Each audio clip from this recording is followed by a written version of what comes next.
But the fight against Ebola isn't over yet, and the UN says getting the number of cases to zero and keeping it at zero requires much more money and support from the rest of the world. The recent new cases in Liberia and ongoing new cases in Sierra Leone and Guinea remind us that the battle against Ebola hasn't been won yet, and also underlines the urgent need to scale up national, regional and global capacity for public health surveillance and emergency management.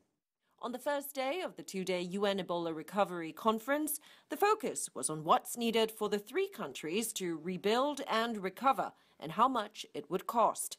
Finance ministers of Sierra Leone, Liberia and Guinea, along with regional leaders and international organizations, laid out their plans ahead of Friday's pledge drive. We now know how to respond to Ebola when it occurs, with the effective identification of those who were exposed to this recent case, and the fact that the contacts have been adequately traced and quarantined and monitored. We did not have that a year ago. So this is progress. We just need to build on that and sustain it. Please allow me to present the case of Sierra Leone, the strategy we've put together, how we wish to recover from it, in partnership with all of you, because we cannot do it alone.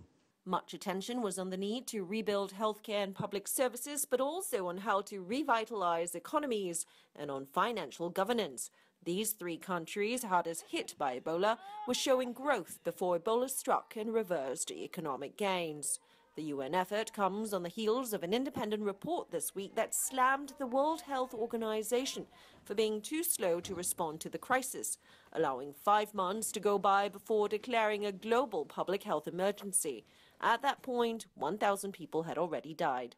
While the report on the World Health Organization's response looked into the past, the focus now here at the UN is on what's next, how to better equip nations to deal with epidemics of similar scope and scale, but also how to fix the catastrophic consequences such outbreaks can have on economies, societies and communities.